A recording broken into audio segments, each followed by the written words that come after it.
You think seduction is romance? Forget that. Toss the candlelit dinners, the rose petals, the soulful eyes across crowded rooms. That's the tourist version. Cute, safe, completely wrong. Real seduction doesn't whisper sweet nothings, it picks locks. Think of it like this. A burglar smashes a window. You notice immediately. A seducer, they charm the door open. Walk in, sit on your couch. Compliment your decor. By the time you realize they shouldn't be there, they've rearranged the furniture. And somehow you're helping. Your brain? It's running on frequencies you don't even notice. Conscious thoughts, emotions, deep beliefs. Seduction plays the hidden channels. You think you're in control, but suddenly, you're dancing to music you didn't know existed.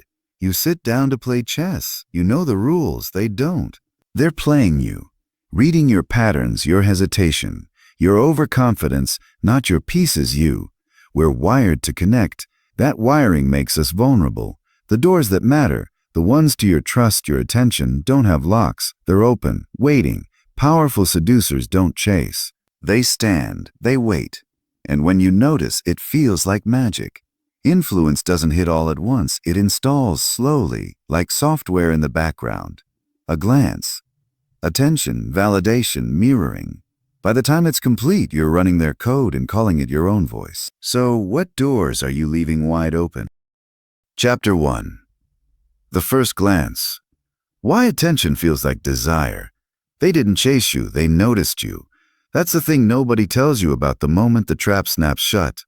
It wasn't a grand gesture. It wasn't flowers or poetry or some rom-com bullshit. It was a glance that lasted exactly one heartbeat longer than social norms allow. And your stupid lizard brain logged it like a receipt you'd later find and wonder about. Let me paint the scene. You're at a coffee shop or a party, or waiting for a train you secretly hope will be delayed because you're not ready for the day. You feel it before you see it. That weird pressure on your skin like someone pointed a laser at your temple. You look up. There's a person across the room, and they're looking at you. Not through you, not scanning the room and landing accidentally. They're looking at you, specifically, deliberately, like you're the only object in a room full of background noise. And something inside your chest is this stupid little flip. Why? It's just a look. It's just photons hitting retinas. It's just two apes making eye contact across the savannah. But it never feels like just a look, does it? It feels like being chosen. Like being picked first in dodgeball. Except instead of getting pelted with rubber balls, you're getting pelted with possibility. The spotlight problem.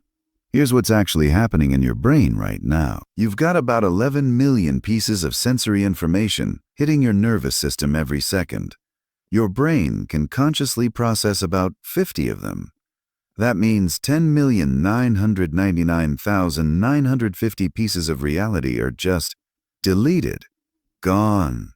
You're walking through the world blind to almost everything, and you don't even know it. Now someone looks at you. Suddenly, you're not just processing light and sound. You're processing being processed. Their attention becomes a spotlight, and you're standing in it. And here's the cruel joke. Your brain can't tell the difference between a spotlight and a warm sun. Both feel like being seen. Both feel like existing matters. I call this the receipt problem. You know how when you buy something expensive, the receipt feels important? You keep it in your wallet for weeks, pulling it out occasionally to stare at it like it might transform into a refund.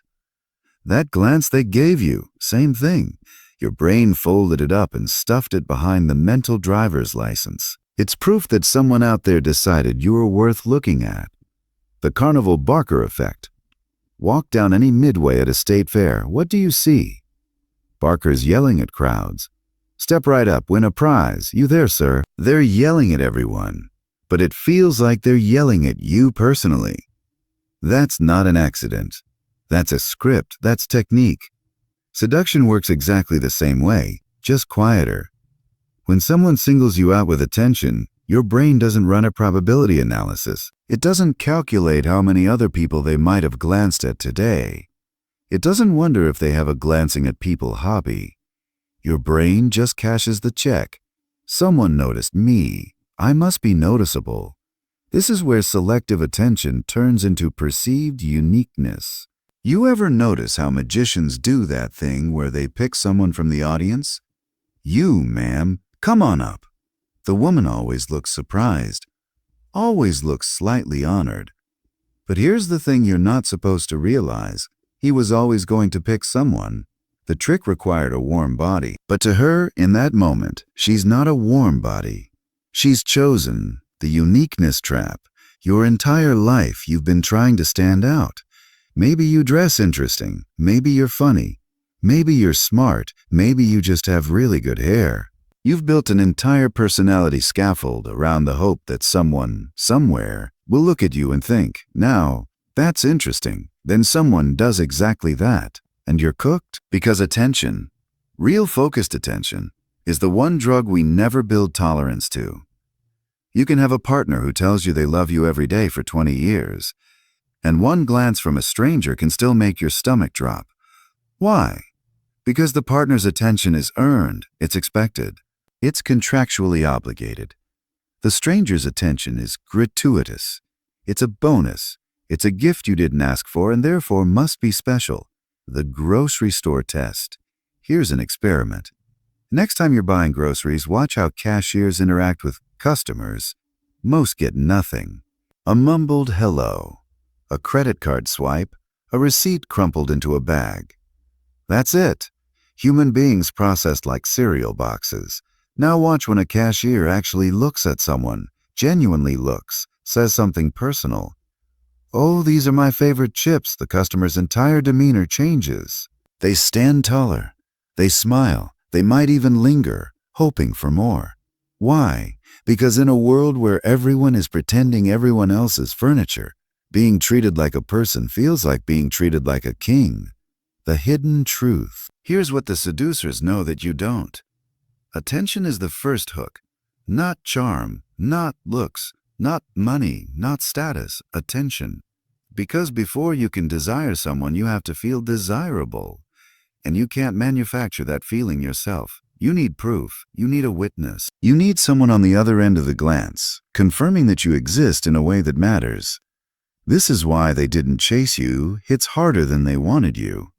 Chasing implies need. Chasing implies hunger. But noticing implies discovery. Implies you were hidden and they found you anyway. Implies you're a secret that got out. You ever find a $20 bill in a coat pocket you haven't worn since last winter? Feels better than getting paid, right? Same thing. Unexpected discovery, expected reward. The moment you realize, there comes a split second. Usually later that night when you're replaying the day in your head, when you realize that glance mattered. You'll be brushing your teeth or scrolling your phone, and suddenly you'll stop and think, why do I keep thinking about that person looking at me? That's the moment the hook sets. Because you didn't choose to remember it. Your brain archived it automatically, filed it under important, possible significance, and now you're stuck with it, turning it over like a stone, looking for meaning underneath. There is no meaning underneath. There's just attention, just a glance, just someone's eyes landing on you like a bird on a wire. But it doesn't feel that way. It feels like the beginning of something. It feels like a door opening. It feels like you've been invited to a party you didn't know existed. Chapter 2. Emotional Mirroring. The Illusion of Soulmates. It felt like destiny. It was data. You're 3 drinks into a conversation with someone you just met, and you're experiencing a phenomenon that should concern you, but instead feels like magic. They get you, not the surface you, not the fine. How are you, the real you, the midnight you, the version that only comes out when you're alone and thinking thoughts you'd never say out loud.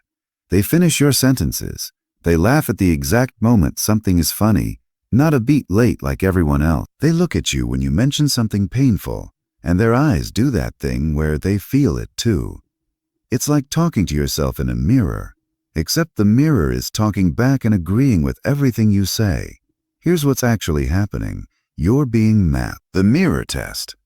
Remember that scene in every detective show where the cops bring in a witness and sit them in front of a one-way mirror? The witness thinks they're just looking at glass. Meanwhile, on the other side, detectives are taking notes, analyzing, building a profile. That's you right now. Except the mirror is charming and buying you another drink. Emotional mirroring is the psychological equivalent of a magician forcing a card. You think you're picking randomly.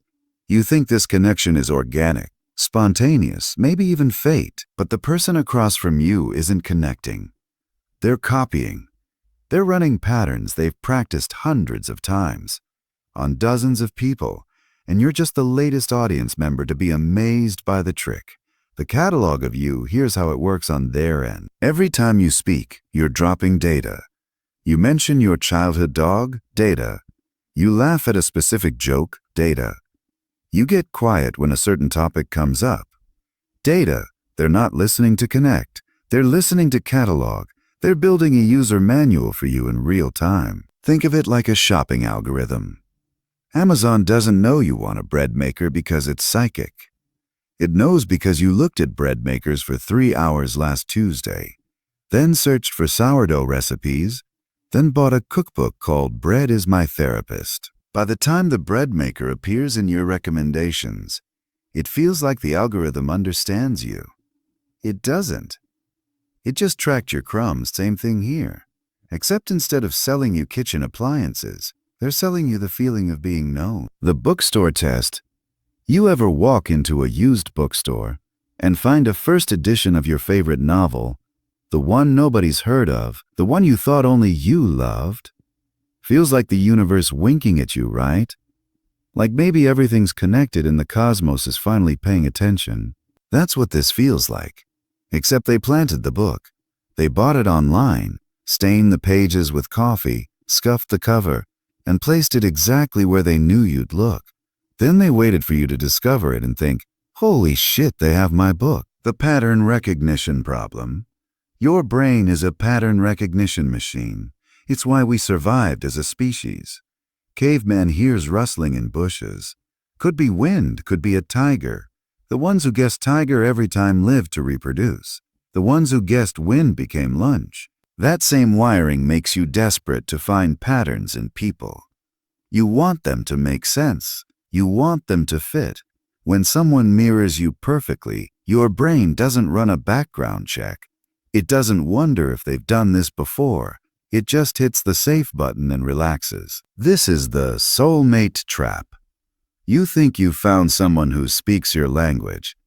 What you've actually found is someone who learned your language from a phrasebook. They don't speak it fluently. They just memorize the phrases they knew you wanted to hear. The rental car reality. Here's a metaphor that'll ruin this for you forever. You know how when you rent a car, you suddenly see that exact model everywhere? You never noticed it before, but now it's all over the highway. Same color, same trim, same weird little quirks. It feels like the universe is playing a joke on you. It's not. Your brain just tuned into a frequency that was always there. Emotional mirrors do the opposite. They tune into your frequency, then broadcast back exactly what you're already thinking. It's not that they share your weird obsession with 90s sitcom trivia. It's that you mentioned it, they filed it, and now they're playing it back to you like it's their own. The two types of people, there are people who connect with you, and there are people who collect you. Connectors show you who they are, slowly, awkwardly over time. They disagree with you. They have their own opinions. They might even bore you occasionally, because real people aren't always fascinating. Collectors, on the other hand, are fascinating immediately. They're perfect. They mirror your energy, your humor, your interest. They're exactly what you've always wanted. Here's the thing about collections. They're for display. They're not for relationship. Once you're collected, once you're cataloged and filed and understood, you become a thing. And things don't have needs. Things don't have feelings. Things just sit on shelves, gathering dust, waiting to be admired. The hidden truth. The faster someone understands you, the more power they gain. Think about that. A real understanding takes time. It takes arguments and misunderstandings and apologies. It takes showing someone your worst self and watching them not run away. It takes years. If someone understands you completely after one conversation, they're not understanding you. They're assembling you. They're building a Lego version of your psyche, and once it's built, they know exactly where to press to make it crumble. The grocery list problem. You know how you can't remember what you went into the kitchen for, but you can remember every embarrassing thing you said in 2003? Your memory is selective. It's chaotic. It's yours. When someone mirrors you perfectly, they're claiming access to a memory they don't have. They're pretending to know you in ways they can't. And you want to believe it so badly that you ignore the obvious. Nobody remembers your coffee order after one meeting unless they're writing it down. And if they're writing it down, run. Real talk, here's the uncomfortable truth. We all want to be seen. We all want to be known. The problem is we're so starved for genuine connection that we'll accept a really good fake. We'll take the counterfeit because the real thing takes too long and requires too much vulnerability. The mirrorer knows this. They know you're hungry, so they bring a picnic. And you're so relieved. Someone finally brought food that you don't notice. The basket is empty and the blanket is borrowed. And they're not eating anything themselves because they're not hungry. They're just watching you eat. The moment you realize there will come a point, maybe weeks, maybe months later, when you catch them in a mismatch, they'll finish a sentence that isn't yours. They'll laugh at something that isn't funny to you. They'll react wrong like a dubbed movie where the lips don't match the words. And in that split second, you'll see the strings. You'll realize the puppet was never real. You'll realize the soulmate was a script. You'll realize that feeling of destiny was just data collection with better lighting. Chapter 3. Validation. The addictive drug of being seen. They didn't change you. They approved of you. Think about the last time someone really saw you, not looked at you, not acknowledged your existence. I mean, saw the part of you you're not sure about, the joke you tell that sometimes lands weird, the opinion you keep quiet at parties, the thing you do that you hope is charming but secretly worry makes you strange. And they didn't just notice it. They liked it. They laughed at the weird joke. They nodded at the unpopular opinion. They smiled at the strange thing and said, "That's actually my favorite thing about you. Remember how that felt. Remember the warmth, the relief, the sudden urge to tell them everything.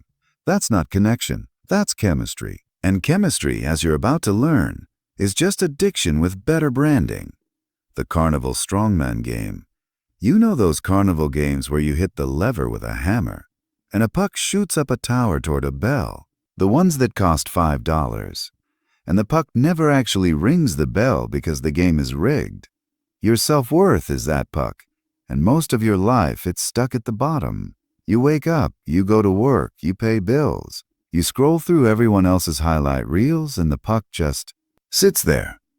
Maybe it bumps up a few inches when you get a promotion, or someone likes your Instagram post, but it always slides back down.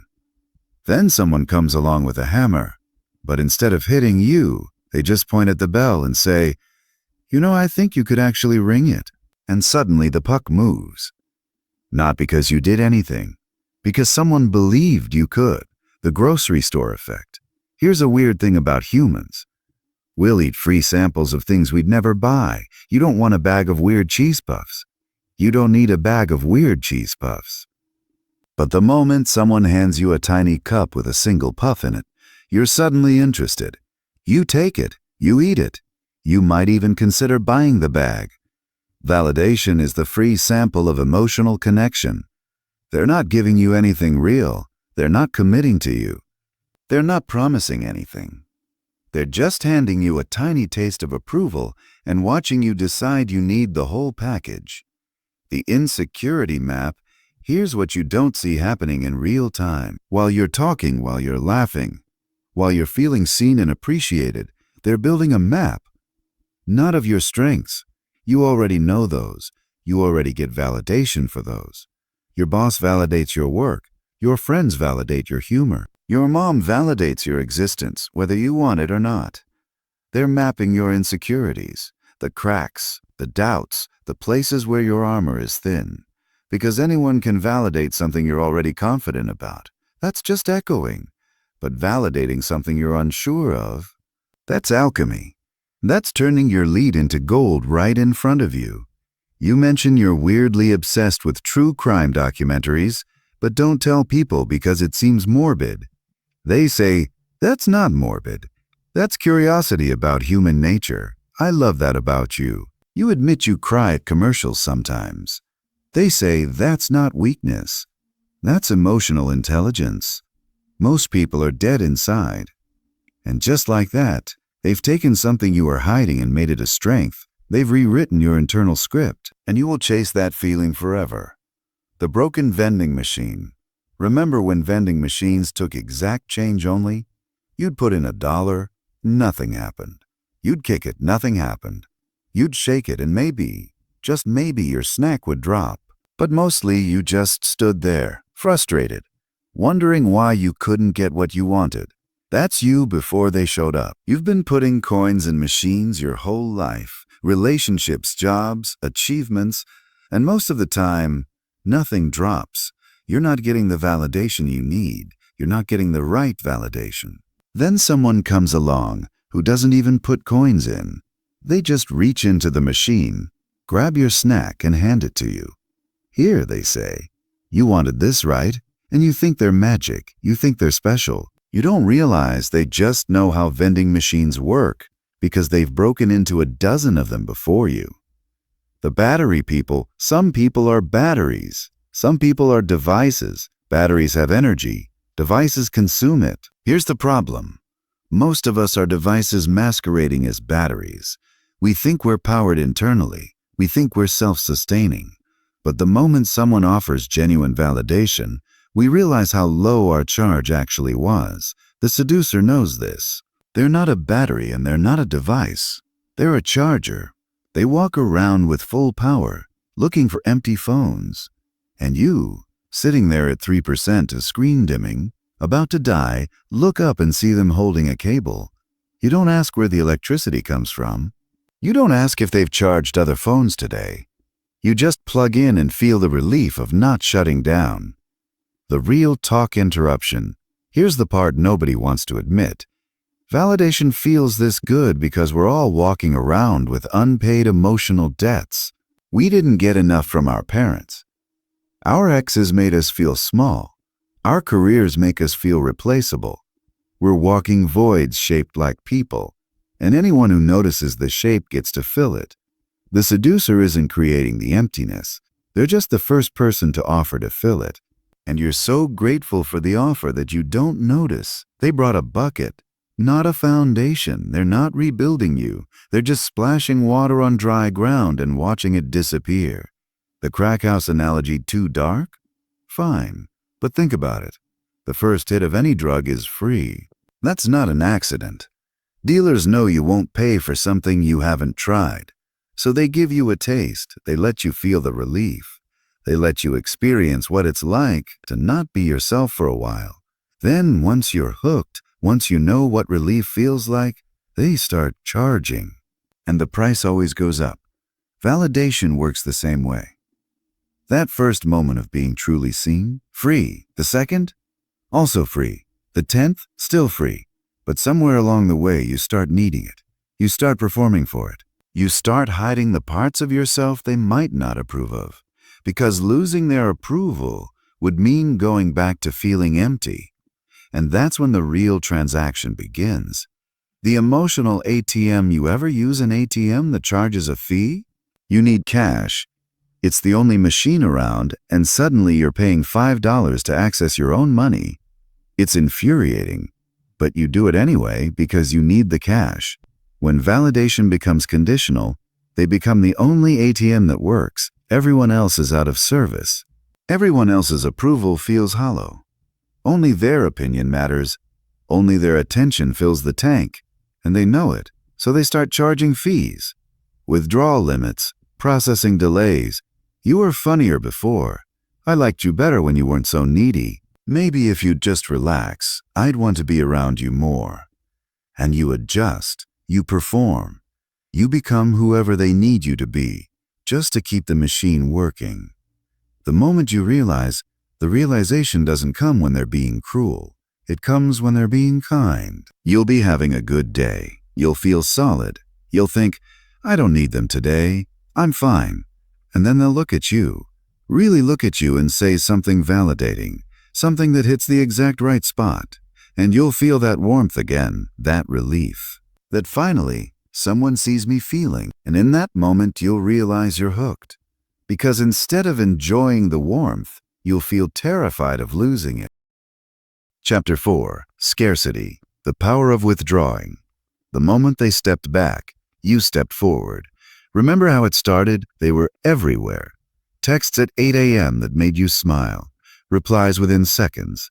Attention that felt like a warm blanket on a cold morning. You got used to it. You started expecting it. You'd wake up and check your phone. And there they were, right on schedule. Like your favorite show dropping a new episode every day. Then one day, nothing. No text. No call, no explanation. Just silence where warmth used to. And you did exactly what they knew you would do. You checked again, and again, and again. You reread old messages, looking for clues. You crafted a casual message, waited an hour, then deleted it. You told yourself you didn't care. You cared so much you couldn't think about anything else. Congratulations! You've just been introduced to intermittent reinforcement. It's the psychological equivalent of a slot machine, and someone just pulled your lever. The Las Vegas effect. Here's why slot machines are the most profitable invention in human history. If a slot machine paid out every single time, you'd get bored. A quarter here, a quarter there. Eventually, you'd walk away. If a slot machine never paid out, you'd also walk away. No one plays a game that never wins. But a slot machine that pays out sometimes, randomly, unpredictably. That machine will keep you sitting in a dark room for hours, pumping money into it, because this next pull might be the one. The human brain doesn't handle unpredictability well. It hates not knowing. So when something good happens randomly, your brain releases dopamine not when you get the reward, but when the reward might be coming. The anticipation, the possibility, the maybe this time. Your seducer just turned themselves into a slot machine, and you're standing there with a pocket full of quarters, pulling the lever, hoping for a payout. The candy store closing. Remember being a kid and being allowed in a candy store with no limits. It was fine. Good even. You got some candy. You ate it. Whatever. Now remember being told the candy store was closing forever in 5 minutes, and you could take anything you wanted? Suddenly, every piece of candy looked precious. You were grabbing things you didn't even like, just because you couldn't have them later. That's what withdrawal does. It transforms the ordinary into the urgent. It turns a person you were casually interested in into the last candy bar on earth. The water metaphor. You ever notice how you don't think about water when there's plenty? You turn on the tap, water comes out. You don't celebrate. You don't celebrate. You don't feel grateful. It's just there. Now imagine you're in a desert. You've been walking for hours. Your mouth is dry. Your skin is cracked. You'd trade almost anything for a single sip. Here's the uncomfortable truth. You didn't value their attention when it was flowing freely. You enjoyed it, sure. But value, that only appeared when the tap shut off. Scarcity didn't change them. It changed you. It transformed their attention from a utility into a treasure. The puppy problem, this one's going to sting. You know how puppies are adorable and exciting and everyone wants to play with them. New puppy energy. Constant attention. Endless cuddles. Then the puppy grows up. It's always there, always underfoot, always wanting things. And suddenly it's not as exciting anymore. You still love it, but you don't drop everything to play with it. The novelty wore off. Seducers know they're the puppy. They know that constant availability creates familiarity, and familiarity creates boredom. So they disappear just as you're getting comfortable. They become the puppy that ran away. And suddenly you're wandering the neighborhood, putting up flyers, desperate to find them. You didn't want the puppy more. You wanted the possibility of the puppy more. Big difference. The real talk interruption. Here's the part that makes everyone uncomfortable. Consistency is boring. We say we want stable, reliable partners.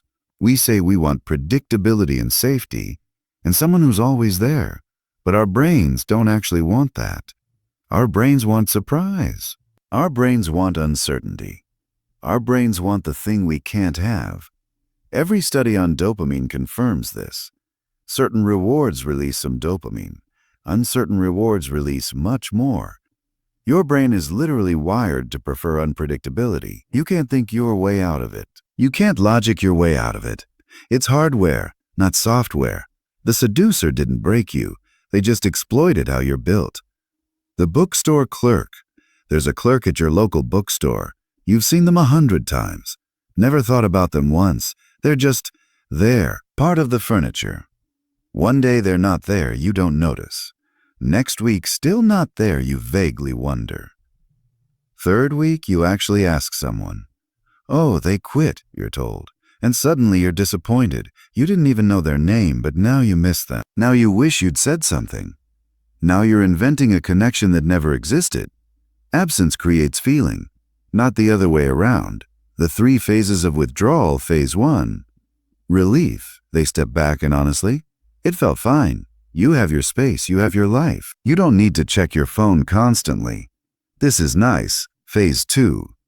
Confusion. Wait, it's been 3 days. They always text by now. Did something happen? Did I do something? Maybe I should check in just to be friendly, just to make sure they're okay. Phase 3. Panic. It's been a week. You've checked every social media platform. You've replayed every conversation. You've convinced yourself they met someone else, or you said something wrong, or they never really cared. And now you're not just checking your phone, you're planning, you're crafting messages, you're strategizing ways to get their attention back. They didn't do anything during this whole time. They just stopped, and you did all the work yourself. The inverse law of desire. Here's a rule that shouldn't make sense but explains everything. The more available you are, the less desirable you become. The less available you are, the more desirable you become. It's backwards. It's stupid. It's completely irrational. And it's true every single time. Think about it. When someone is always free, always available, always saying yes, do you value their time? No. You assume they have nothing better to do. When someone is busy, selective, occasionally unavailable, you assume they have options. You assume they're valuable. You assume their attention is worth earning. The seducer didn't become busy. They just became perceived as busy. They created the illusion of options by withdrawing from you. And you, being human, assumed the absence meant they found someone better. So you tried harder.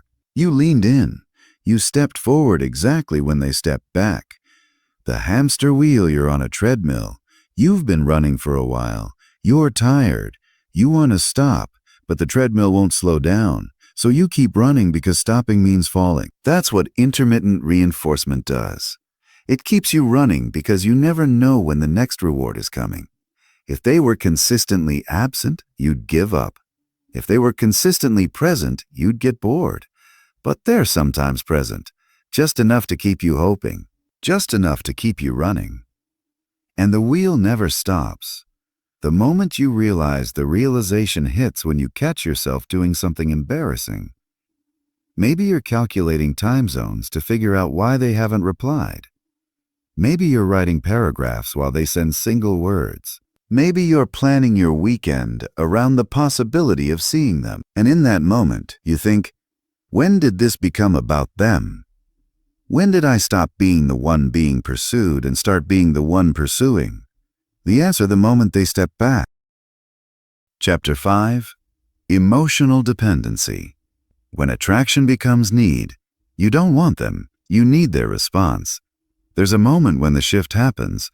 You won't feel it while it's occurring, because it's quiet and gradual, like furniture fading in sunlight. But one day you'll wake up and realize that somewhere along the way, they stopped being someone you liked and became someone you required. Think about your phone right now. When it's on the table face up, do you glance at it constantly? Even when you're not expecting anything important. That twitch, that reflex, that tiny pull to check if something happened. Now imagine that pull, but aimed at one person, one notification, One name, one response that determines whether your day feels bright or ruined. That's not attraction anymore. That's emotional dependency. And you didn't see it coming. The oxygen mask theory. You're on an airplane. The masks drop. You're told to secure your own before helping others. Standard safety briefing. You've heard it 100 times. Now imagine someone else holding your mask. They decide when you breathe. They decide how much air you get. Sometimes they hold it close. Sometimes they pull it away. Sometimes they just watch you turn blue, waiting to see what you'll do. That's what emotional dependency feels like. They've become your air supply. And the terrifying part? You gave them the mask. You handed it over, piece by piece. Every time you let their approval matter more than your own. Every time you waited for their text before feeling okay. Every time you adjusted your behavior to keep them happy. The plant watering schedule. You buy a houseplant, you're excited. You water it regularly, it thrives. You feel like a competent adult who can keep things alive. Then you forget to water it for a week. It droops, it looks sad. You panic and overwater it. It recovers, but now you're anxious. You check it constantly. You stick your finger in the soil multiple times a day. The plant that once brought you joy now brings you stress. It's not a plant anymore. It's a responsibility you're failing at. Somewhere along the way, the seducer went from being the plant to being the water. You started as the one nurturing the connection. Now you're the one drooping when they're absent. You're checking the soil constantly. You're stressed, not joyful. And they're just sitting there being a plant, watching you panic. The heroin clinic experiment.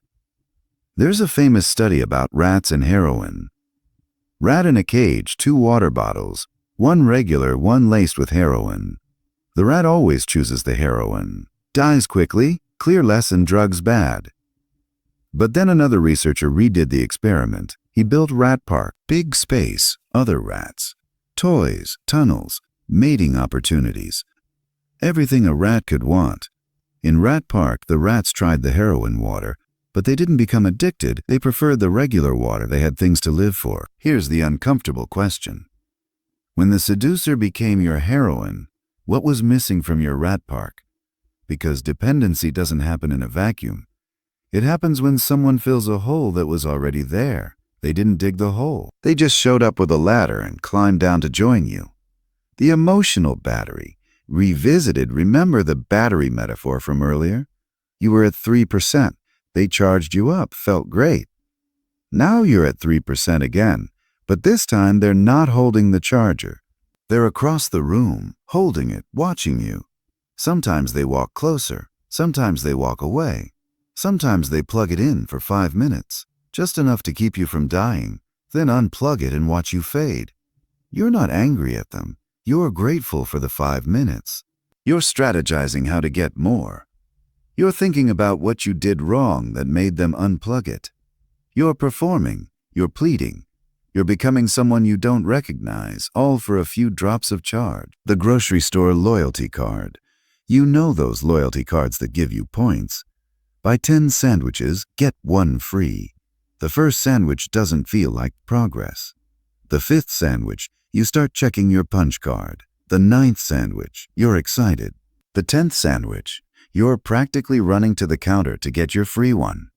Now imagine if, right before the 10th sandwich, they told you the card expired, or the rules changed, or you needed 5 more. You'd be furious. You'd feel cheated. You'd realize that what felt like a choice was actually a trap.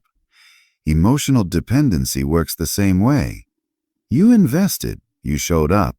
You gave energy, time, attention, vulnerability. You accumulated points in a rewards program you didn't read the terms for. And now, when you're 1 punch away from feeling secure, they change the rules. And you can't leave because you've already invested so much.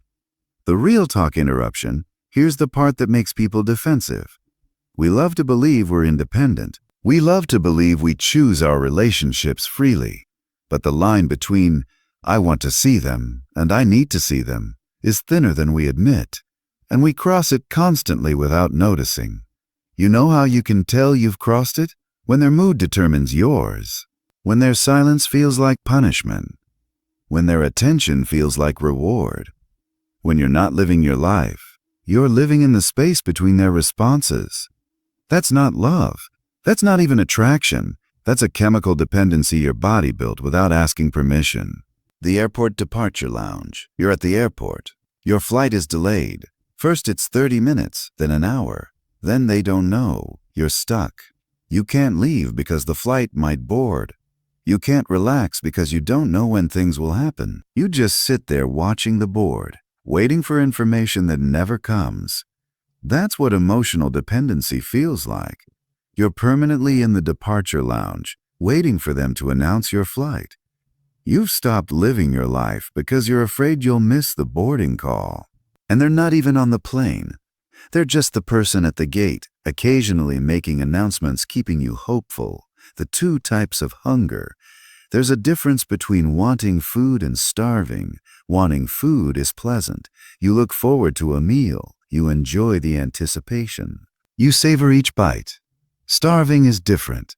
Starving isn't pleasant. Starving is desperate. Starving makes you eat things you'd never normally consider. Starving removes choice. When you're starving, you're not picking a restaurant. You're eating whatever's available. The seducer doesn't keep you fed.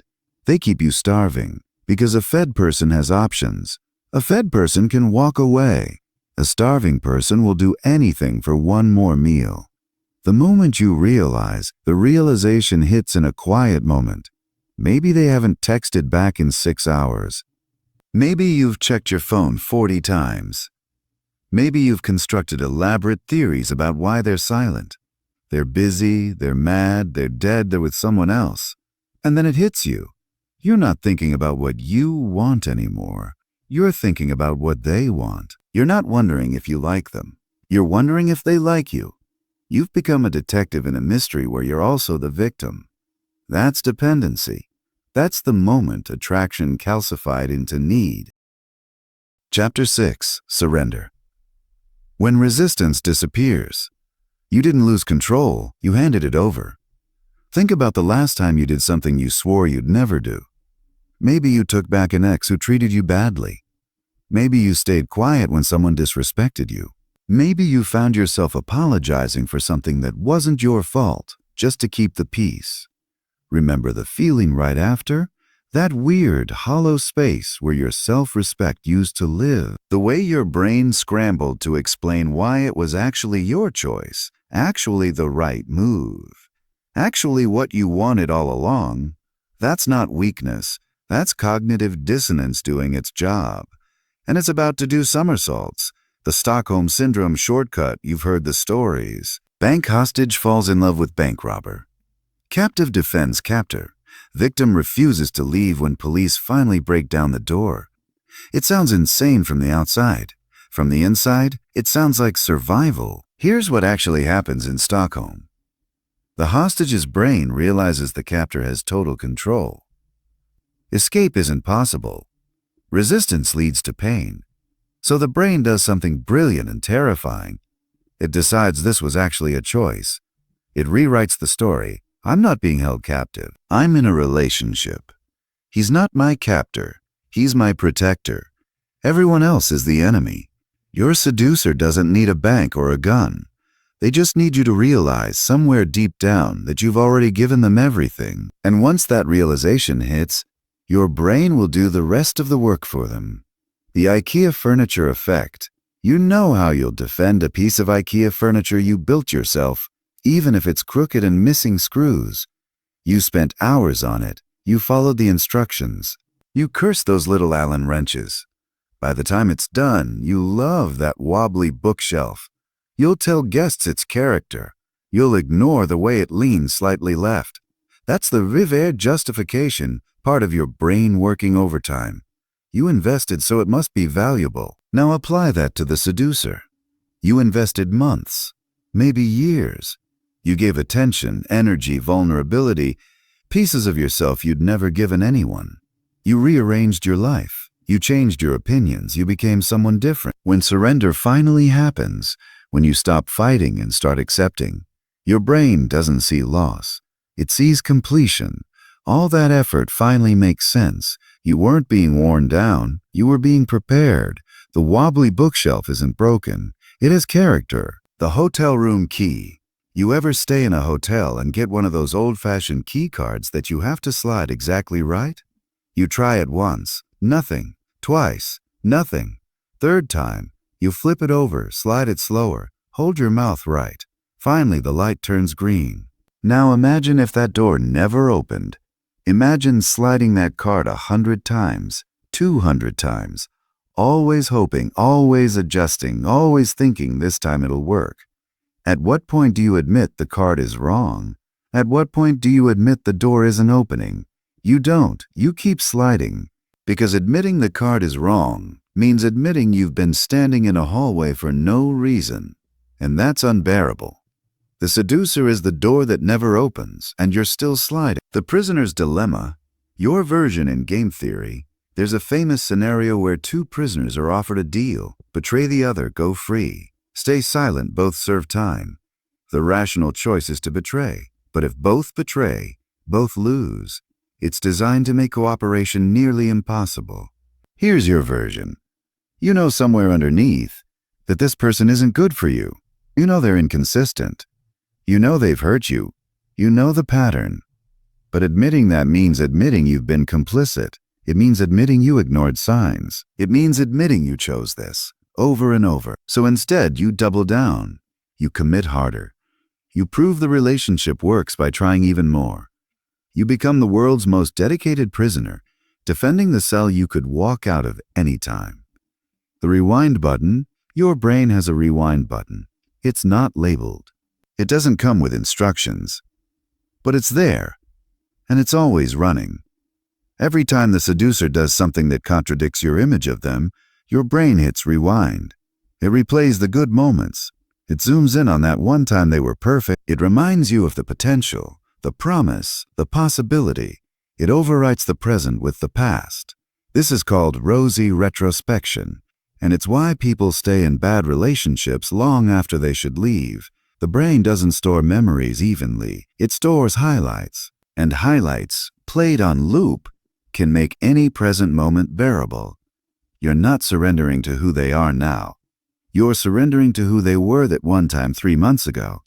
You're marrying a ghost.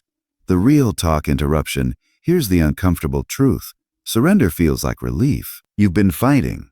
You've been anxious. You've been walking on eggshells, monitoring texts, analyzing tone, wondering where you stand. It's exhausting. It's unsustainable. At some point, your nervous system just gives up. It stops fighting. It accepts the new normal. And that acceptance, it feels peaceful. For a little while. Because the anxiety of uncertainty finally ends. You know where you stand. You're on their terms, but at least you know. The floor dropped, but you landed. And landing even on concrete feels better than falling forever. This is the trap. The relief of surrender gets coded as happiness. The absence of anxiety gets coded as peace. You're not okay, you're just not fighting anymore. But your brain can't tell the difference. The molting lobsters grow by shedding their shells. They outgrow the hard exterior, crack it open and emerge soft and vulnerable. Then they grow a new shell. It's painful, it's dangerous. They're completely exposed during the process. Here's what happens in toxic dynamics. You shed your shell, you become soft and vulnerable. But instead of growing a new one, you just stay soft, you stay exposed. Because growing a new shell would mean boundaries, would mean saying no, would mean risking their disapproval. So you remain soft forever, hoping they'll protect you, hoping they'll be the shell you no longer have. And sometimes they are, until they're not. And then you're just soft tissue, exposed to everything, wondering why it hurts so much. The jury deliberation. Imagine you're on a jury. The evidence is in. It's overwhelming. The defendant is clearly guilty. But you've been in this room for 3 days. You've argued. You've fought. You've missed work and family. You've invested. Now someone says, look, we all know they're guilty. But if we acquit, we go home today. If we convict, we're here another week for sentencing. What do you choose? Your brain does this constantly with the seducer. It knows the evidence. It knows the pattern. But going home, surrendering, accepting, stopping the fight, is so much easier than another week of deliberation. So you acquit, You declare them not guilty. You rewrite the verdict to match your need for rest. The moment you realize, the realization doesn't come when they're cruel. It comes when they're kind. You'll be having a moment, a good moment. They'll say something warm. They'll look at you the way they used to, and you'll feel that old feeling, the one from the beginning, the one that made you fall. And then, instead of enjoying it, you'll think, oh no, I stayed. I stayed through all of it for moments. I traded months of myself for minutes of them. That's the moment you realize surrender wasn't peace. It was capitulation. It was you giving up on yourself so you could keep them. Chapter 7. Subtle Control, the Invisible Frame. They don't change your choices. They shape your options. You're at a restaurant. The waiter arrives. Would you like the salmon or the steak, he asks. You consider both. You make a choice. You feel like a decision maker, an autonomous human being exercising free will. What you don't notice is what's missing from that question. The waiter didn't ask if you wanted to order a pizza. He didn't ask if you wanted to cook at home. He didn't ask if you wanted to flip the table and run screaming into the night. He gave you two options, both of which involve eating at his restaurant, ordering from his menu, paying his prices. And you called that freedom. The Netflix problem, you open Netflix. There are thousands of titles. You scroll for 45 minutes, eventually settle on something you've already seen, and call it a night. You felt like you had infinite choice. You felt like the world was your oyster. Here's what actually happened. Netflix curated everything. They decided what you see based on what you've watched before. They hid the stuff they don't want you to find. They arranged the thumbnails to catch your eye. They made infinite choice feel real while quietly steering you toward their preferred outcomes. Your seducer is Netflix, and you're the one scrolling. The framing effect psychologists love this one. They'll ask people, would you prefer ground beef that's 80% lean or 20% fat? Same product, same meat, same cow, but 80% lean sounds healthier, so people choose that. The frame changed everything, while the facts changed nothing. Your seducer uses frames constantly. They don't say, I want you to stop seeing your friends. They say, I just love when we have quality time together, just the two of us. Don't you feel closer when it's just us? Same outcome, different frame. And you agree because quality time sounds nice. You don't notice you're being isolated because you're busy feeling loved. The car salesman's secret. Car salesmen have a classic move. They show you a car, you like it, you negotiate, you agree on a price. Then the salesman goes to get approval from the manager and comes back looking worried. I'm so sorry, he says. My manager won't approve that price, but I fought for you. I told him you're a serious buyer. I got him down to just $3,000 more. Can you do that? Notice what happened. You were just negotiating price. Now you're negotiating with the salesman against the manager. You're on the same team. You're allies. You're not walking away because that would let the manager win. The frame shifted from buyer v seller to us v as the unfair manager. Your seducer does this constantly. They create common enemies. They create us against the world, narratives. They make you feel like teammates so you don't notice they're the ones writing the playbook. The toddler negotiation. Anyone who's spent time with toddlers knows this trick. Toddler wants candy.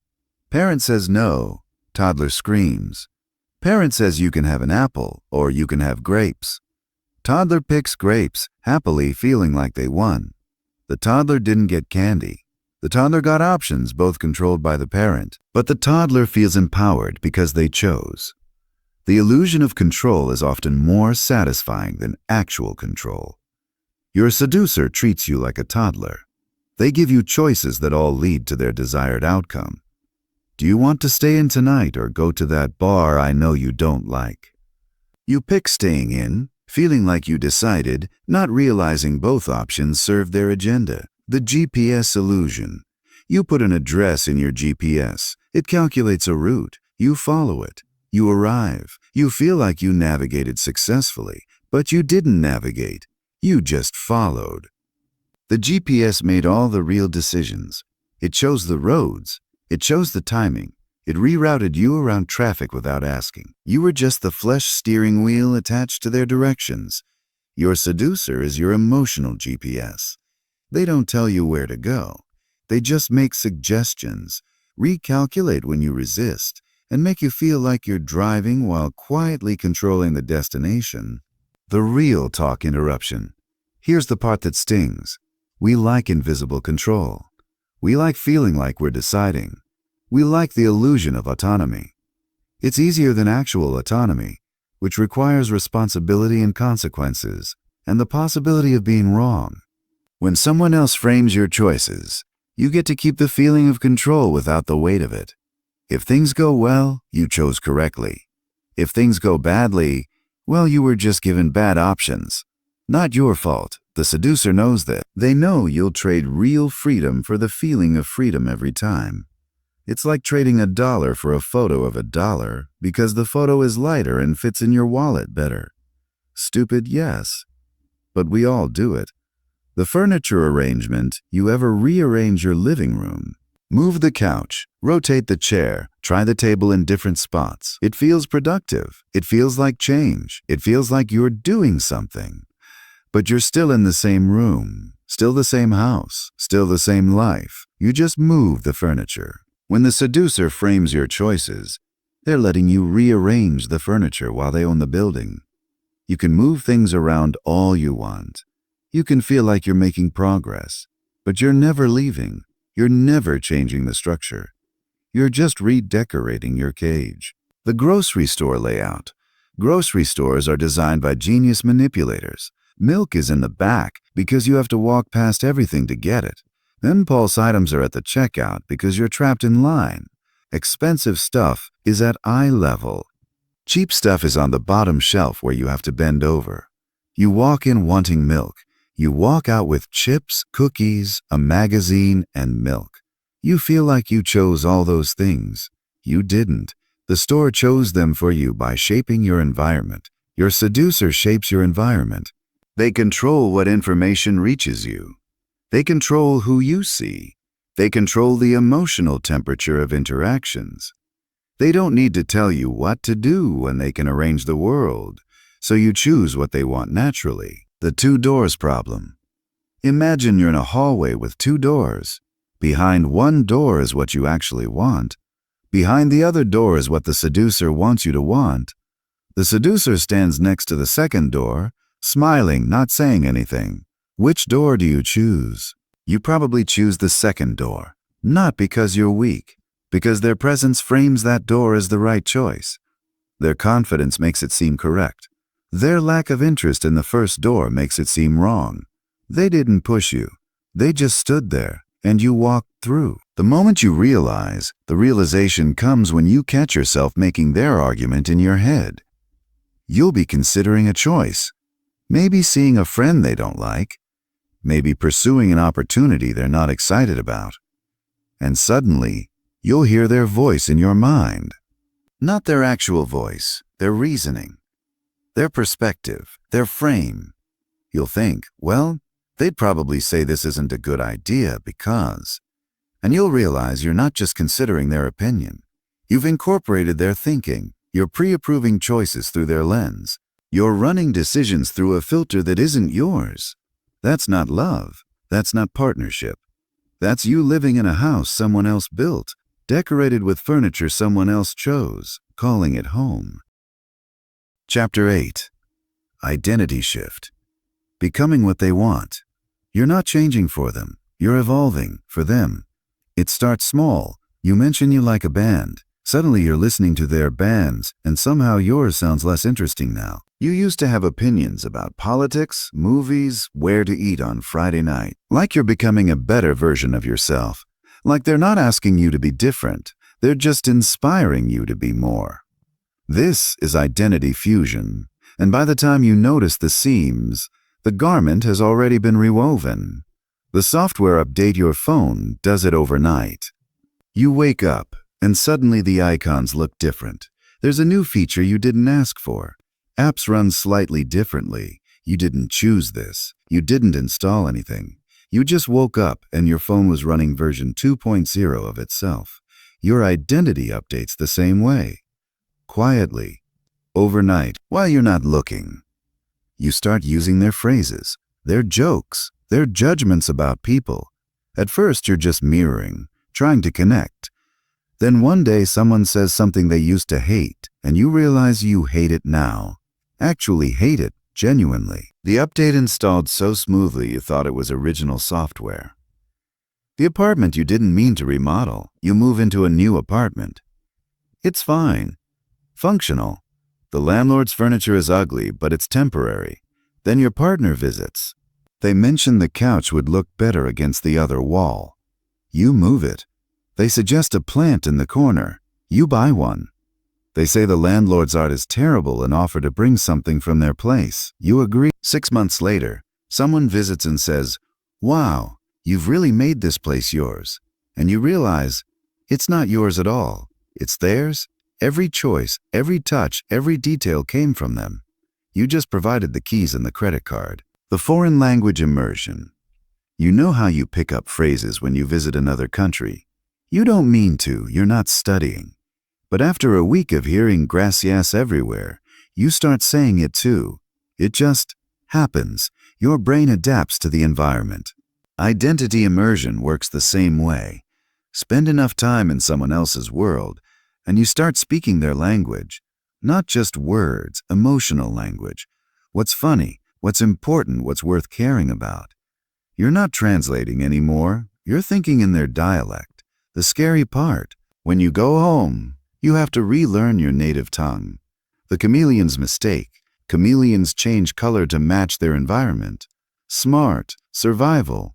But here's what chameleons don't do. Forget what color they originally were. They don't wake up one day thinking they're actually part of the branch. You did. You changed so gradually, so completely, that when someone asks, "What do you want?" you have to pause. You have to think. You have to reverse engineer your own preferences from the wreckage of theirs. And sometimes, you come up empty. The real talk interruption here's the uncomfortable physiological truth. Your brain has something called neuroplasticity. It's the reason you can learn new skills, form new habits, recover from injuries. It's beautiful. It's miraculous. It's also how seduction rewires you. Every time you suppress your own preference to match theirs, you strengthen a neural pathway. Every time you adopt their opinion as your own, you build a bridge in your brain. Eventually, those bridges become highways. Eventually, the old roads, the ones that led to your opinions, your desires, yourself, get overgrown from disuse. You're not being brainwashed. You're just driving the same route every day until you forget there were other destinations.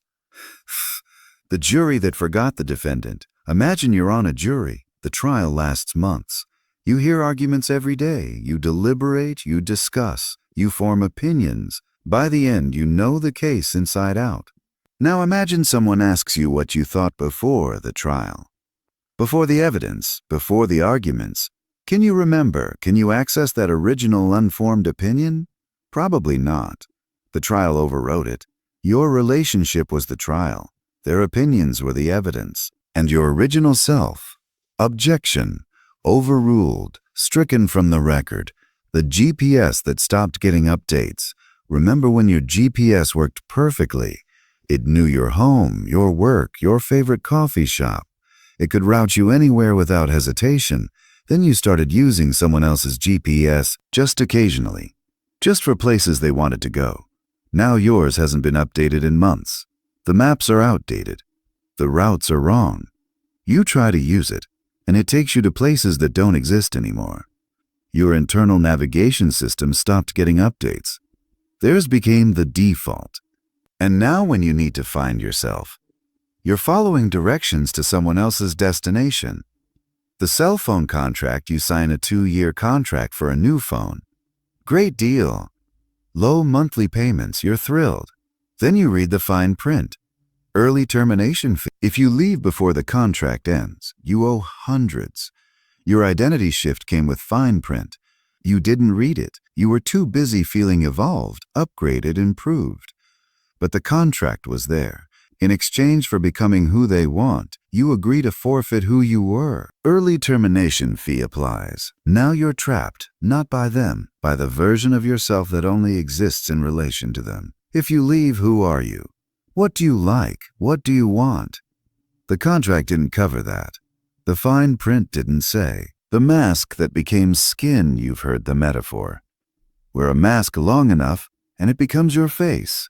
You thought it was poetry, it's actually neurology. Every time you performed for them, laughed when you weren't amused, agreed when you disagreed, wanted what they wanted, you were wearing a mask.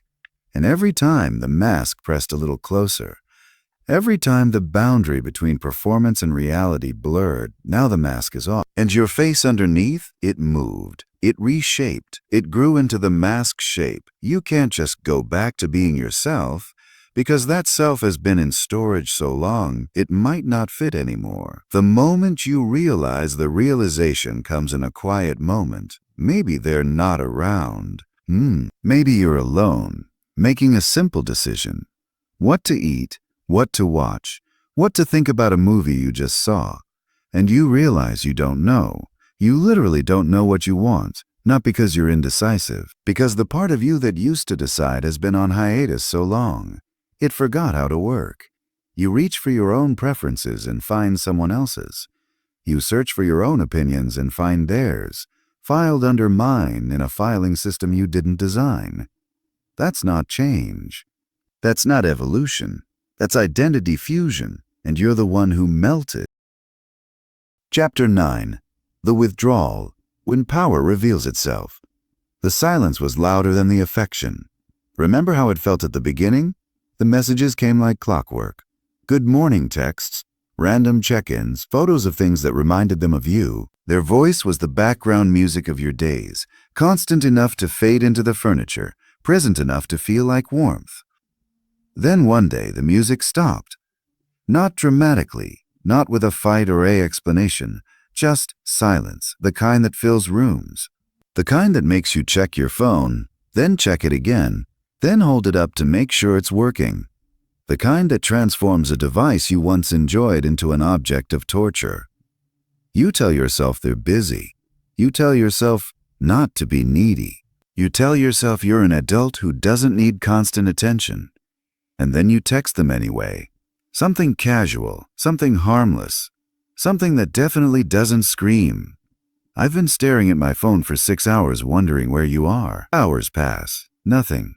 And in that nothing, power changes hands. The blackout, you're home. Evening lights on. Fridge humming, life normal. Then the power goes out, suddenly, completely. No warning, no explanation, just darkness where light used to be. What do? You check the breaker. You look out the window to see if the neighbors are dark too. You light candles. You sit in the quiet waiting, hoping it comes back. You don't realize how much you depended on electricity until it's gone.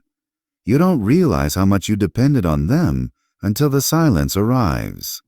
The withdrawal isn't punishment. It's revelation. It shows you what they were actually providing. Not just attention, but regulation. They were your emotional power grid, and now you're in the dark. The library book, you check out a book from the library. You have it for 3 weeks. You read it slowly, knowing you can renew it. It sits on your nightstand. You take it for granted. Then the due date approaches. Suddenly the book becomes urgent. You stay up late reading. You carry it everywhere. You can't imagine returning it unfinished. The impending loss transforms it from casual to critical. When the seducer withdraws, they become the overdue book.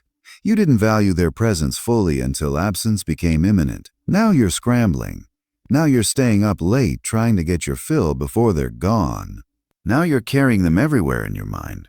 But here's the twist. The book has to be returned. The due date is real. Their withdrawal might be temporary, might be permanent, might be a test you don't know. And not knowing is the point. The sun and the seedling plants grow toward light. It's not a choice. It's not strategy. It's biology. They sense the sun's position and lean, slowly, inevitably, toward its warmth. When the seducer withdraws, they become the sun that moved. You were growing straight and tall, comfortable in their warmth. Then suddenly the light is somewhere else. And you don't even think about it. You just lean. You adjust. You grow toward wherever they might be. You're not choosing to pursue them. You're photosynthesizing with your emotions. You're responding to light the way living things always have. The real talk interruption. Here's what nobody tells you about withdrawal. It works because we're all carrying unhealed wounds from people who left before. Your dad who traveled for work, your ex who ghosted, your friend who drifted away. Every unexplained absence in your history created a bruise, and when this person goes silent, they're not just pressing on that bruise. They're showing you it never healed. The panic you feel isn't about them. It's about every person who ever left without explanation. They're not the first. They're just the latest to prove that people disappear. And your nervous system, being the protective idiot it is screaming at you to fix it before it happens again. The thermostat war ever live with someone who constantly adjusts the thermostat. You're comfortable. They walk in, change it. You're too warm. You adjust it back, they change it again. Eventually, you're not thinking about temperature anymore. You're thinking about them. The thermostat becomes a battlefield, where control is the only thing that matters. Withdrawal is the ultimate thermostat adjustment. They had it set to perfect. You were comfortable, then they changed it drastically. And now you're not thinking about connection or affection or love. You're thinking about them. You're thinking about why they changed it. You're thinking about how to get it back to where it was. You've stopped living in the relationship and started living in the gap of the relationship. The absence has become more present than the presence ever was. The casinos know casinos have a trick. They pump oxygen onto the gaming floor. Keeps people awake, alert, playing longer. They have no windows, no clocks. They remove every reminder that there's a world outside where the sun rises and sets and time passes. Your seducer removes their presence. They create a world where you can't see anything except their absence. No windows to other relationships. No clocks marking how long it's been. No oxygen except the memory of their attention. You're not in a relationship anymore. You're in a casino. And the house always wins. The dog experiment. Pavlov rang a bell. Fed dogs, measured saliva. Classic conditioning. Dogs learn to salivate at bells because bells meant food. Here's the part they don't teach in Psych 101. If Pavlov rang the bell and never fed the dogs, eventually they stopped salivating. The connection died. Extinction, they call it. Bell means nothing. But if Pavlov rang the bell sometimes, randomly, unpredictably, the dogs never stopped salivating. They kept hoping, kept waiting, kept producing digestive juices for a meal that might never come. Your seducer is ringing the bell. Sometimes there's food, usually there isn't. But you keep salivating. You keep hoping. You keep producing emotional energy for a connection that might never come. Congratulations, you're Pavlov's dog. And they don't even own a bell. The emergency brake, you're driving down a mountain road. Curves, cliffs, no guardrails. You're focused, alert, gripping the wheel. Then you see a pull-off with a view. You stop, you get out, you breathe. The danger is gone, but your hands are still shaking. That's withdrawal. You were in a relationship that felt like that mountain road. Intense, consuming, requiring constant attention. Then they pulled off. They stopped. But you're still gripping the wheel. Your hands are still shaking. Your body doesn't know the danger passed because the danger was them. And they're still there, just parked. The silence amplifier. Here's the cruel math of withdrawal. Absence amplifies meaning. When they were present, their words had value. A text was a text. A call was a call. Now in silence, every memory becomes louder. Every past message becomes evidence. Every glance, every touch, every "I've never felt this way before" gets replayed and magnified and assigned meaning it never had. You're not remembering accurately, you're remembering desperately. You're building a case for why they matter so you can justify why their silence hurts. You're creating evidence to support a verdict you already reached. This matters more than anything. The moment you realize, the realization comes when they finally text back. 3 days of silence. 3 days of panic, analysis, self-doubt, and strategizing. 3 days of checking, hoping, spiraling. Then your phone lights up their name. 3 words. Hey, been crazy busy. And instead of being angry, instead of recognizing that 3 days of silence for busy is insulting, you feel relief. You feel joy. You feel chosen. They thought of you. They finally thought of you. That's the moment you realize withdrawal isn't absence, it's leverage. And you just proved it works. Chapter 10. Self-Seduction. Why you participated. They didn't force you. You leaned in. This is the chapter you're not going to like. This is the one where the mirror gets turned around and suddenly you're not the victim in the story, you're the co-author. This is where we talk about the part that everyone skips in those 2. How to spot a narcissist articles, your participation. Because here's the truth that stings. Seduction requires cooperation. You can't be seduced if you're not leaning. You can't be manipulated if you're not reaching for something. The trap only works on animals that are already hungry. The haunted house. You ever go to a haunted house at Halloween? You pay money. You wait in line. You walk through dark corridors while people in masks jump out at you. You scream. You laugh. You call it fun. Here's what you don't do. Sue the haunted house for emotional distress. You don't claim the jump scares were unprovoked attacks. You don't act surprised that people in monster costumes tried to frighten you. Why? Because you volunteered. You knew the deal. You paid for the experience. The seduction followed the same rules. They created a haunted house. But you bought the ticket.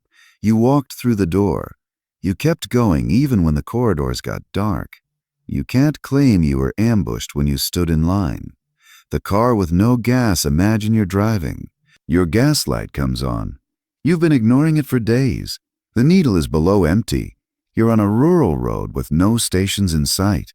Then you see a sign, gas, 5 miles. You drive toward it. Another sign, gas, 2 miles. Finally, you pull up to a shack in the middle of nowhere. A guy in overalls says, "That'll be $8 a gallon." You pay it. You have no choice. You're furious, but you pay. Now ask yourself, who created this situation? The guy selling expensive gas, or you ignoring your gas light for 3 days? Your emotional gaslight was on for months before the seducer arrived. You were running on empty. You were ignoring the warnings.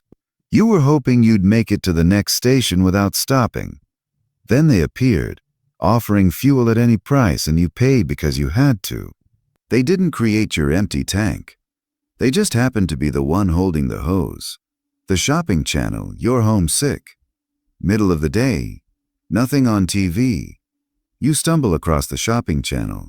Some enthusiastic person is selling a knife that can cut through a shoe. A shoe. You don't need a knife that cuts through shoes. You don't even own shoes that need cutting. But the enthusiasm is infectious. The presentation is compelling. Wait, there's more. Energy is hypnotic. 20 minutes later, you own a knife that cuts through shoes. Who's at fault here? The shopping channel for selling? Or you for watching and being susceptible and picking up the phone? You weren't held at gunpoint. You weren't deceived about what you were buying.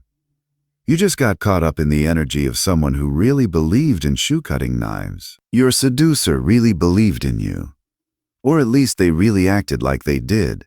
And you, lonely and bored, and hungry for someone's enthusiasm to include you, bought what they were selling. The real talk interruption. Here's the part that makes people angry. You weren't a passive victim. You were an active participant. You ignored red flags. You explained away bad behavior. You gave second chances that weren't earned. You stayed when staying required self-deception. This isn't victim blaming. This is responsibility realizing. Because here's the thing about victimhood.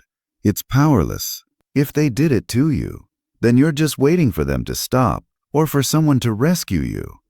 But if you participated, if you leaned in, then you can lean back. Then you can stop. Then you have agency. You can't control them, but you can control your own leaning. The frog in the pot. You've heard the metaphor. Frog in cold water. Heat slowly turned up. Frog never notices, boils to death. Classic fable about gradual change. Here's what the metaphor leaves out. The frog could leave at any time. The pot isn't locked, the lid isn't on.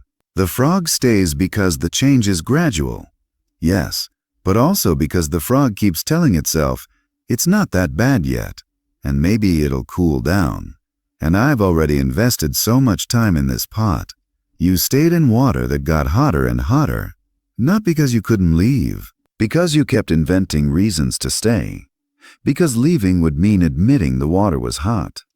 Because leaving would mean starting over in a new pot. Because leaving would mean accepting that you chose the wrong pot in the first place. The GPS recounting your driving. GPS says turn left. You turn left. It's a mistake, dead end, construction, whatever. GPS recalculates. Make a U-turn when possible. Here's what you don't do. Keep driving into the dead end because you're committed to the wrong direction. You turn around. You accept the mistake. You take the new route. Your seducer relationship had dead ends. Multiple. Clear signs that this wasn't working. And instead of making a U-turn, you kept driving forward, hoping the GPS would eventually say, you have arrived. You treated a dead end like a scenic route. You treated warnings like suggestions. The gambler's fallacy.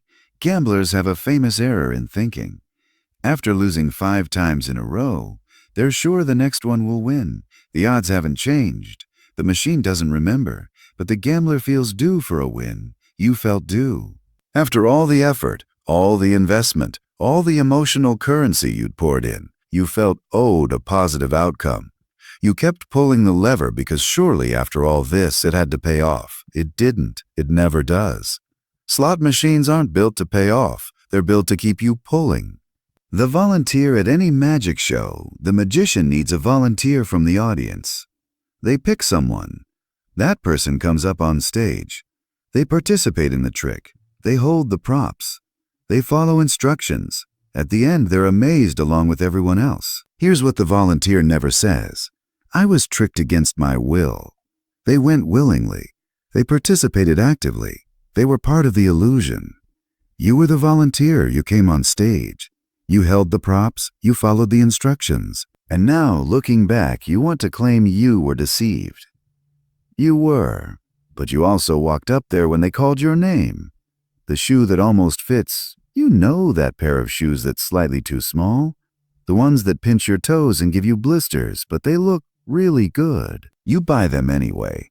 You wear them anyway. You tell yourself they'll stretch, they'll break in. They'll get comfortable. They don't. They never do. Shoes that don't fit don't magically transform. They just hurt consistently until you stop wearing them. The seducer was the shoe that didn't fit. You knew it early. The pinch was there from the beginning. But they looked good. They seemed right, so you kept wearing them, hoping the pain would transform into comfort. It didn't. It just hurt longer. The weight loss commercials late-night TV has endless weight loss commercials. Before and after pictures. Amazing transformations. I lost 50 pounds in 3 months.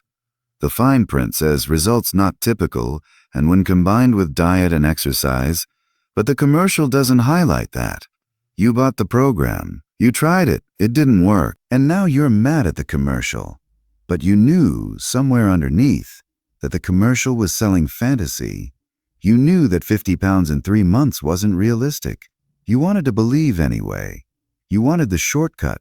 You wanted the magic. The seducer was your weight loss commercial. They promised transformation without work. They promised connection without risk. They promised to fix what felt broken. And you bought it because buying it felt better than accepting that some fixes have to come from you.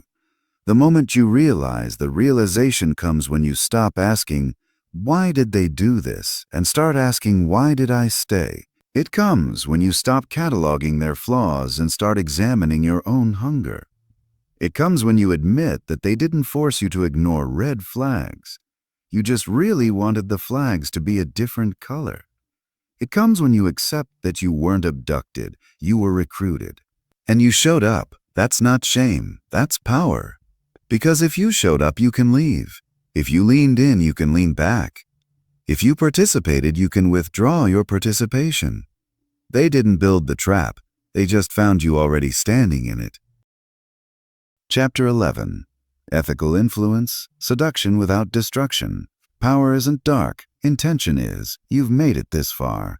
You've seen the tricks, the traps, the psychological back alleys where influence waits to ambush the unwary. You've watched seduction operate like a pickpocket in a crowd. Smooth, silent, leaving you wondering where your autonomy went. So now what? Burn it all down? Swear off human connection? Move to a cabin in the woods and communicate exclusively with squirrels? No. You learn the difference between a knife and a wound. A knife can kill. A knife can also slice bread for a sandwich you share with someone you love. The tool isn't the problem. The hand holding it? That's where things get complicated. The kitchen knife. You have knives in your kitchen. Good ones, sharp ones. You use them every day. You dice onions, slice peppers, carve roasts. You don't think twice. Now imagine someone breaks into your house and picks up that same knife. Suddenly it's not a tool anymore. It's a weapon. The knife didn't change. The context did. The intention did. The intention did. Everything you've learned in this book is a kitchen knife. Attention, mirroring, validation, scarcity, framing. These aren't evil spells from a dark magic grimoire. They're human behaviors that exist on a spectrum from connection to control. The difference isn't in the behavior. It's in what happens next. The two hosts. Imagine two hosts throwing parties. Host A throws a party because they love bringing people together. They introduce the shy guy to the chatty woman. They make sure everyone has a drink. They create an atmosphere where connections happen naturally. People leave feeling seen, valued. Lighter than when they arrived. Host B throws a party because they want to be the center of attention. They collect guests like trophies. They know who talks to whom. They create drama, then step back to watch it unfold. People leave feeling drained, confused, wondering what just happened. Same party, same behaviors on the surface. Radically different outcomes. The difference? Intention. Host A builds, host B collects. The microphone. A microphone doesn't care what you say. It amplifies whatever comes through it. Does its mic preach peace? Amplified. Declare war? Amplified. Sing beautifully? Amplified. Scream nonsense? Also amplified. Influence is a microphone. It doesn't judge. It doesn't filter. It just makes whatever you're putting out louder and harder to ignore. The seducer used the microphone to amplify your insecurities, then offered to soothe them. Ethical influence uses the same microphone to amplify your strengths, then celebrates them, same tool, different song. The real talk interruption. Here's the uncomfortable question you need to ask yourself. Do you want power over people or power with people? Power over is seduction. It's manipulation. It's seeing humans as puzzles to solve and levers to pull. It works. It's effective. And it leaves a trail of wreckage that includes eventually you. Because power over is never satisfied. There's always another lever, another puzzle, another person to conquer. Power with is different. Its influence is collaboration. It's seeing humans as partners in creating something neither of you could build alone. It's slower. It's messier. It requires actual vulnerability instead of strategic vulnerability. And it doesn't leave wreckage. It leaves relationships. The gardening metaphor. You can approach a garden two ways. You can see it as something to harvest. You take what you want. You pull carrots, snip herbs, cut flowers. The garden serves you. Eventually, if you only take, the garden dies. Or you can see it as something to tend. You water, weed, compost. You create conditions where things grow. You take what you need, but you also give back. The garden thrives. It produces more over time. Because you're not just harvesting, you're cultivating. Ethical influence is dark seduction is strip mining. Both get you resources. Only one leaves the land fertile for next season. The compliment test. Here's a simple way to check your intention. You're about to compliment someone. Pause. Ask yourself, why? If the answer is, because I want them to like me more, or because I need something from them, or because I'm building a case for later, that's seduction. You're not complimenting. You're transacting. If the answer is, because they did something genuinely impressive, or because I want them to feel seen, or simply because it's true, That's connection. You're not transacting. You're relating. Same words, same compliment. Radically different energy, and people feel the difference. They might not name it. They might not articulate it. But their nervous system knows whether you're offering a gift or extending an invoice. The car salesman versus the guide car salesman wants you to buy a car. Any car. The specific car doesn't matter. What matters is the commission. They'll tell you anything, promise anything, pivot instantly when you resist. Their goal is the sale, not your satisfaction. A guide, on the other hand, wants you to reach a destination. They've been there. They know the route.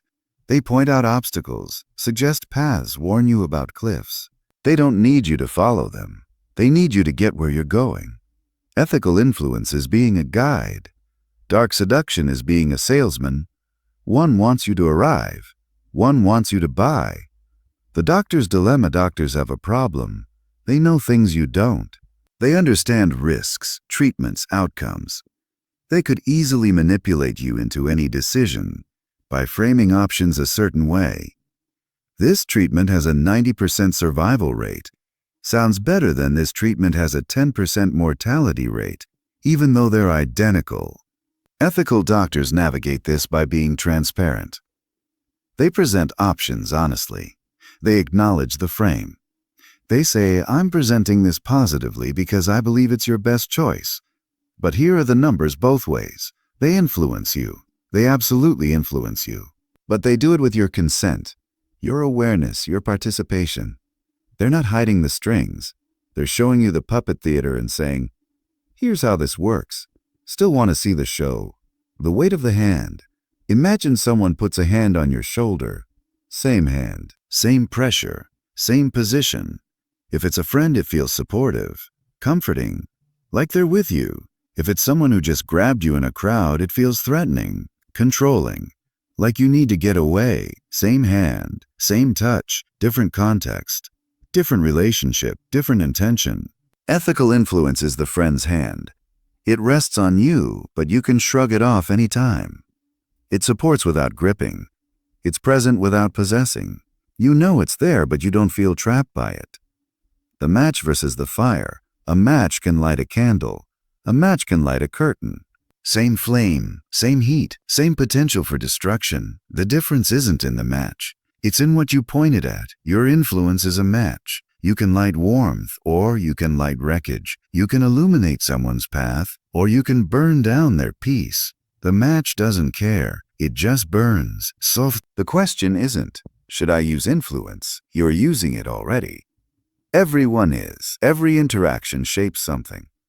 The question is, what am I choosing to illuminate?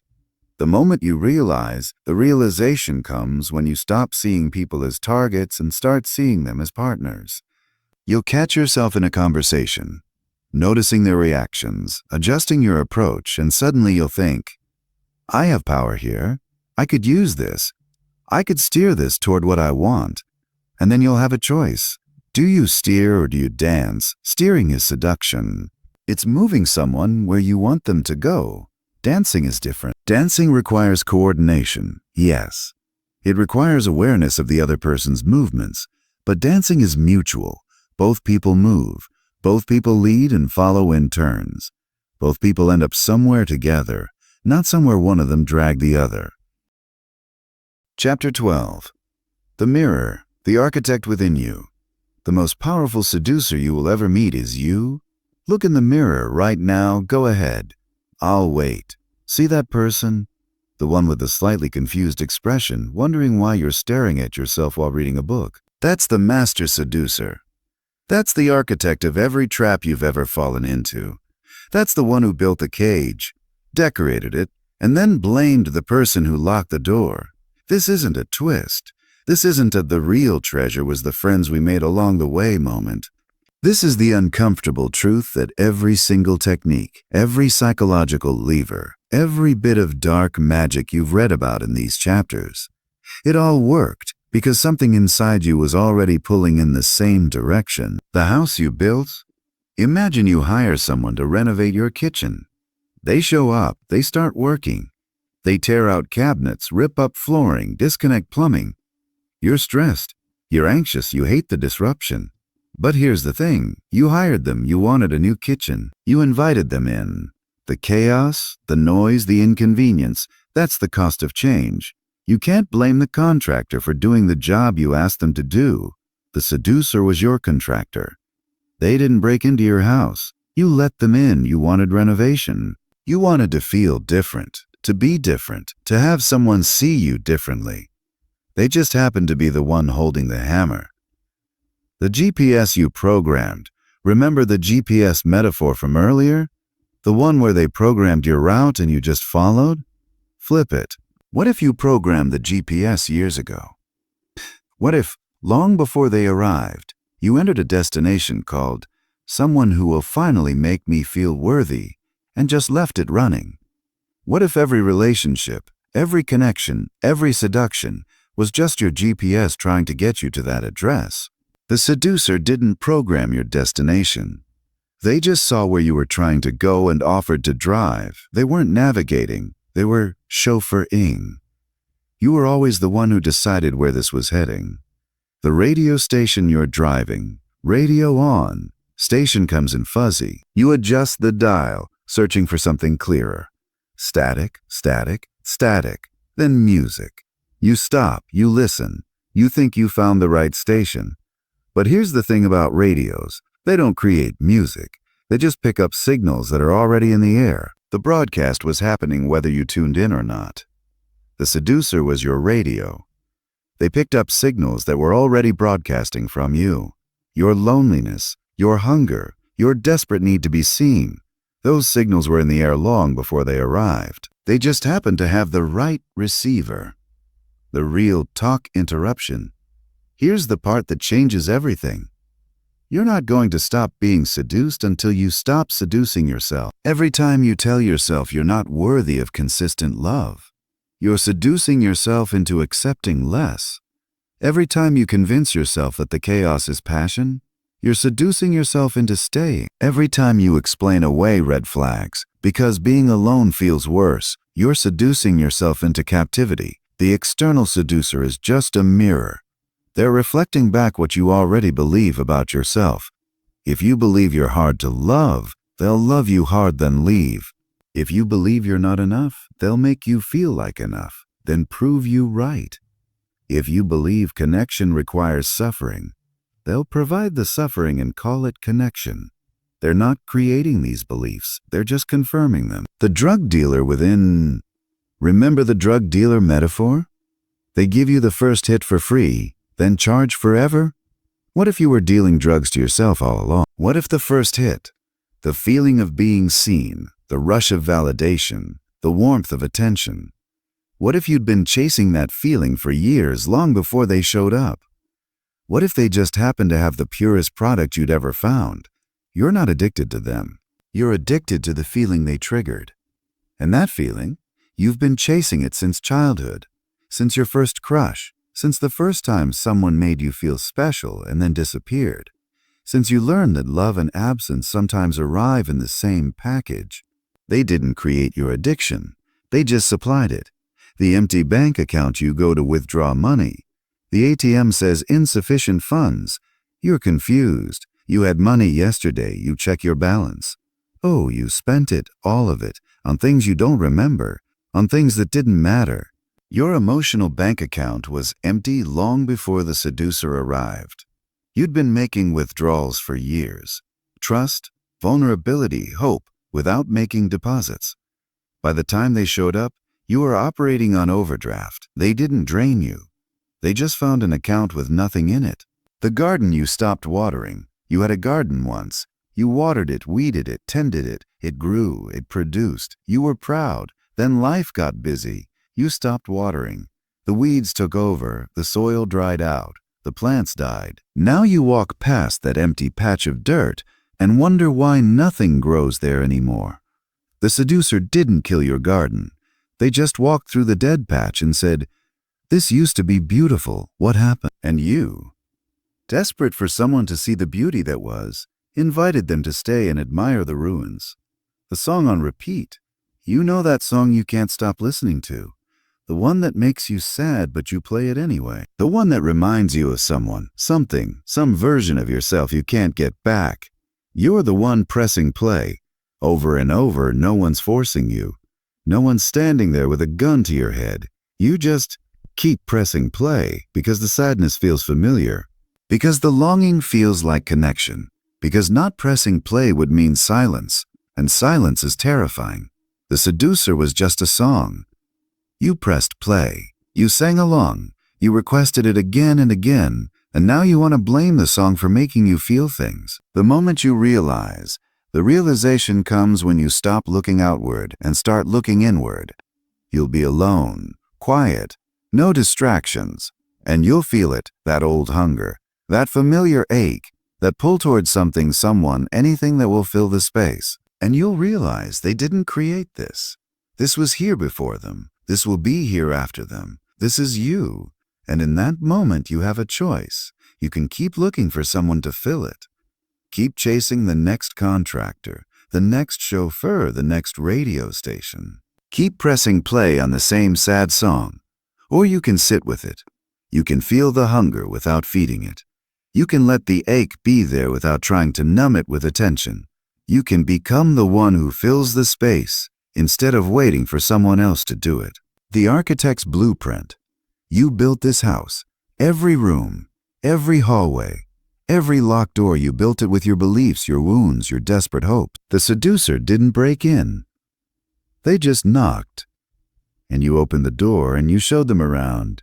And you pointed to the empty rooms and said, "This is where you belong. Now you get to be the architect again." Not for them, for you, you get to renovate. You get to tear down walls that shouldn't be there. You get to open windows. You get to decide who gets a key. The most powerful seducer you will ever meet is you. And the most powerful protector you will ever meet is also you. Same mirror, different reflection. Seduction only works in the dark. It needs shadows, ambiguity, places where your own reflection is hard to see. It needs you confused about where you end and they begin.